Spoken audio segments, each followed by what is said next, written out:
जयतु संस्कृतम जयतु भारतम। वीमा सूत्र और विमीय समीकरणों के उपयोग के बारे में पढ़ने के बाद आज हम सदिश राशियां और उनके प्रकार के बारे में पढ़ेंगे।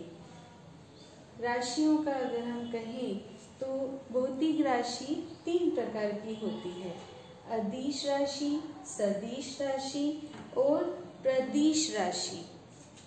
परिभाषाएं आपको रटने की आवश्यकता नहीं है, जो इनके आगे अ, स और प्र लग रहा है इसी से आपकी परिभाषा क्लियर होती है। अदिश का मतलब है जिस राशि में परिमाण और मात्रक से ही ज्ञान हो जाता है और दिशा की आवश्यकता नहीं होती है, वो है अदिश राशि। जैसे चाल, कार्य, समय आदि। सदिश राशि में परिमाण और मात्रक के साथ में दिशा का बोध होना भी आवश्यक है। इसके लिए उदाहरण है जैसे वेग, चाल और वेग में यही अंतर है कि चाल में हमें दिशा का बोध नहीं होता और वेग में हमें दिशा का बोध होता है। और त्वरण आदि। अदिश राशियों के लिए तो हम जब इसका गुणा जोड़ बाकी जो भी गणना करेंगे तो साधारण बीजगणित से हो जाता है, और सदिश राशियों के लिए जो हम जोड़ गुणा बाकी वगैरह करते हैं तो उसमें हमें सदिश बीजगणित की आवश्यकता होती है। प्रदिश राशि ये विषम देशिक व्यवहार है। विषम देशिक व्यवहार यानी कि परिमाण विभिन्न दिशाओं में अलग अलग होता है। इसका उदाहरण है जड़त्व आघूर्ण, चालकता, चुंबकशीलता आदि। तो ये यहाँ तक आपको क्लियर हुआ होगा। भौतिक राशियां 3 प्रकार की है, अदिश राशि, सदिश राशि और प्रदिश राशि। सदिश राशि के वापस 2 भाग होते हैं, ध्रुवीय सदिश और अक्षीय सदिश। ध्रुवीय सदिश का संबंध रेखीय गति से होता है, जैसे रेखीय वेग है, रेखीय त्वरण है आदि। और अक्षीय, इनका संबंध किसी अक्ष के प्रति घूर्णन से होता है, जैसे कोणीय वेग, बल आघूर्ण आदि। जब भी हम इस तरह से पढ़ते हैं तो हमें परिभाषा, उदाहरण और अगर साथ में कोई चित्र बन सकता है तो वो देना है और हमारा उत्तर कम शब्दों में पूरा समझ में आ जाता है। इसके बाद आता है स्थिति सदिश। स्थिति सदिश किसे कहते हैं? यदि कोई कण गतिमान है, चाहे त्रिविम उसमें गतिमान हो या किसी और समतल में गतिमान हो, तो भिन्न भिन्न समय पर उसकी स्थिति भिन्न भिन्न होगी। जैसे यहाँ कण A है, अभी ये यहाँ पर है, कुछ समय बाद में, अभी इसके बाद में T समय के बाद में या T1 समय के बाद में इसकी स्थिति होगी B।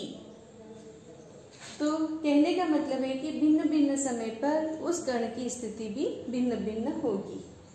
तो इन स्थितियों को हम इन सदिशों के द्वारा व्यक्त करते हैं और उन सदिशों को हम स्थिति सदिश कहते हैं। यदि कोई कण गतिमान है, चाहे वो त्रिविम व्यवस्था में गतिमान हो, चाहे वो समतल में गतिमान हो, तो भिन्न भिन्न समय पर उसकी स्थिति भिन्न भिन्न होती है और इन स्थितियों को सदिश के द्वारा व्यक्त करते हैं और वो स्थिति है वो सदिश, स्थिति सदिश कहलाती है। जैसे इस चित्र में हम देखेंगे तो कण A गति कर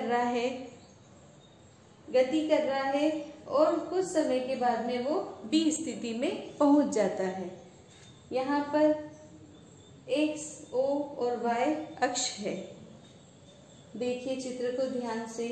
तो जब हम A से O को मिलाते हैं और B से O को मिलाते हैं तो इसे हम क्या कहेंगे? T समय पर तो OA और T1 समय पर OB। क्या है ये? स्थिति सदिश है। T समय पर OA इसकी स्थिति बता रहा है और T1 समय पे OB इसकी स्थिति बता रहा है, तो इसे हम कहते हैं स्थिति सदिश। तो मेरे ख्याल से आपको अब स्थिति सदिश की परिभाषा क्लियर हुई होगी कि कोई भी कण यदि गति कर रहा है तो अलग अलग समय पर उसकी स्थिति भिन्न भिन्न होती है और वो उसका स्थिति सदिश कहलाता है। जैसे एग्जाम्पल आपको A से B पोजीशन में जाना कण का। अब आ जाइए सदिशों के प्रकार। सदिशों के कितने प्रकार हैं? 4 प्रकार हैं। पहला है असमान सदिश। असमान सदिश परिमाण व दिशा में असमान 3 स्थिति होती है। परिमाण व दिशा में असमान हो, परिमाण में तो समान हो लेकिन दिशा अलग अलग हो, दिशा में समान हो लेकिन परिमाण में भिन्न हो, तो वो होगा असमान सदिश। तुल्य सदिश किसे कहेंगे?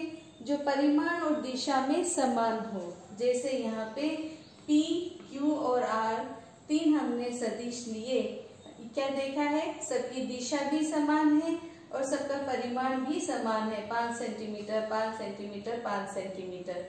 तो ये तीनों क्या कहलाएंगे? तुल्य सदिश कहलाएंगे।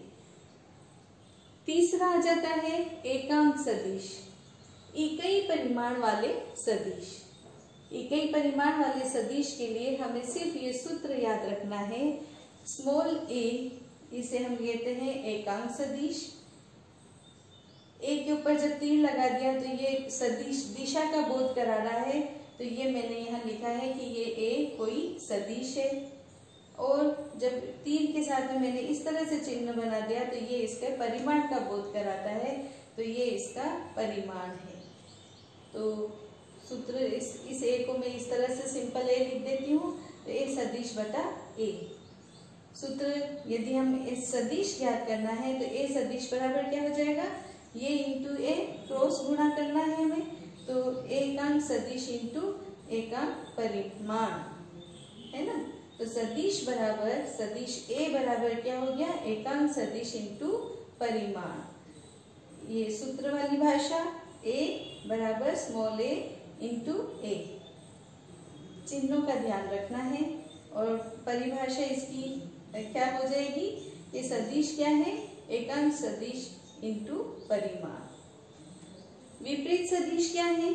जब परिमाण में तो बराबर हैं, ये देखो P और Q दोनों 5-5 सेंटीमीटर के हैं, परिमाण में बराबर है लेकिन दिशा विपरीत है, ये इस दिशा में जा रहा है और ये इस दिशा में जा रहा है, इसे हम ऋणात्मक सदिश भी कहते हैं। तो इस तरह से आज हमने पढ़ा भौतिक राशियां क्या है, कितने प्रकार की होती है, स्थिति सदिश किसे कहते हैं और सदिशों के कितने प्रकार होते हैं। इसी के साथ धन्यवाद। फिर मिलेंगे नए लेसन और आशा करती हूँ कि इसे आप रोज का रोज पढ़ना नहीं भूलेंगे।